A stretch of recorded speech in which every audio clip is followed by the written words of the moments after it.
ஆதியாகமம் 28ஆம் அதிகாரம். ஈசாக்கு யாக்கோபை அழைத்து அவனை ஆசீர்வதித்து, நீ கானானியருடைய குமாரத்திகளில் பெண் கொள்ளாமல் எழுந்து புறப்பட்டு பதான் அராமில் இருக்கிற உன் தாயினுடைய தகப்பனாகிய பெத்துவேலுடைய வீட்டுக்கு போய் அவ்விடத்தில் உன் தாயின் சகோதரனாகிய லாபானின் குமாரத்திகளுக்குள் பெண் கொள் என்று அவனுக்கு கட்டளையிட்டான். சர்வ வல்லமையுள்ள தேவன் உன்னை ஆசீர்வதித்து, நீ பல ஜனக்கூட்டமாகும்படி உன்னை பலுகவும் பெருகவும் பண்ணி, தேவன் ஆபிரகாமுக்கு கொடுத்ததும் நீ பரதேசியாய் தங்குகிறதுமான தேசத்தை நீ சுதந்தரித்து கொள்ளும்படி ஆபிரகாமுக்கு அருளிய ஆசீர்வாதத்தை உனக்கும் உன் சந்ததிக்கும் அருளுவாராக என்று சொல்லி ஈசாக்கு யாக்கோபை அனுப்பிவிட்டான். அப்பொழுது அவன் பதான் அராமில் இருக்கும் சீரியா தேசத்தானாகிய பெத்துவேலுடைய குமாரனும் தனக்கும் ஏசாவுக்கும் தாயாகிய ரெபேக்காளின் சகோதரனுமான லாபான் இடத்துக்கு போக புறப்பட்டான்.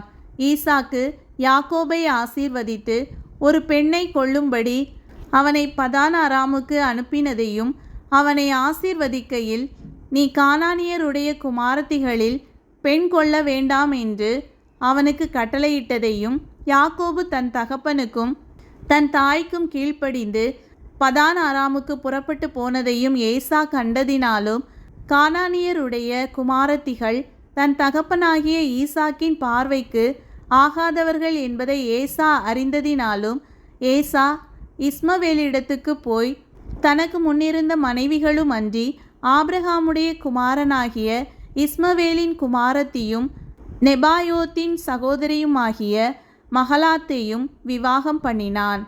யாக்கோபு பேர்செபாவை விட்டு புறப்பட்டு ஆரானுக்கு போக பிரயாணம் பண்ணி ஒரு இடத்திலே வந்து சூரியன் அஸ்தமித்தபடியினால் அங்கே ராத்தங்கி அவ்விடத்து கற்களில் ஒன்றை எடுத்து தன் தலையின் கீழ் வைத்து அங்கே நித்திரை செய்யும்படி படுத்து கொண்டான்.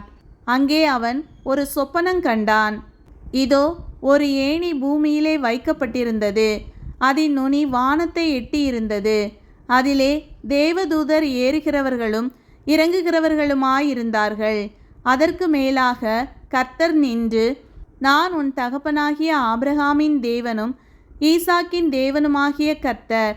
நீ படுத்திருக்கிற பூமியை உனக்கும் உன் சந்ததிக்கும் தருவேன். உன் சந்ததி பூமியின் தூளை போல் இருக்கும். நீ மேற்கேயும் கிழக்கேயும் வடக்கேயும் தெற்கேயும் பரம்புவாய். உனக்குள்ளும் உன் சந்ததிக்குள்ளும் பூமியின் வம்சங்கள் எல்லாம் ஆசீர்வதிக்கப்படும். நான் உன்னோடே இருந்து நீ போகிற இடத்திலெல்லாம் உன்னை காத்து இந்த தேசத்துக்கு உன்னை திரும்பி வர பண்ணுவேன். நான் உனக்கு சொன்னதை செய்யும் அளவும் உன்னை கைவிடுவதில்லை என்றார். யாக்கோபு நித்திரை தெளிந்து விழித்தபோது, மெய்யாகவே கர்த்தர் இந்த ஸ்தலத்தில் இருக்கிறார், இதை நான் அறியாதிருந்தேன் என்றான். அவன் பயந்து, இந்த ஸ்தலம் எவ்வளவு பயங்கரமாயிருக்கிறது! இது தேவனுடைய வீடே அல்லாமல் வேறல்ல, இது வானத்தின் வாசல் என்றான். அதிகாலையிலே யாக்கோபு எழுந்து தன் தலையின் கீழ் வைத்திருந்த கல்லை எடுத்து அதை தூணாக நிறுத்தி அதன் மேல் எண்ணெய் வார்த்து அந்த ஸ்தலத்திற்கு பெத்தேல் என்று பெயரிட்டான்.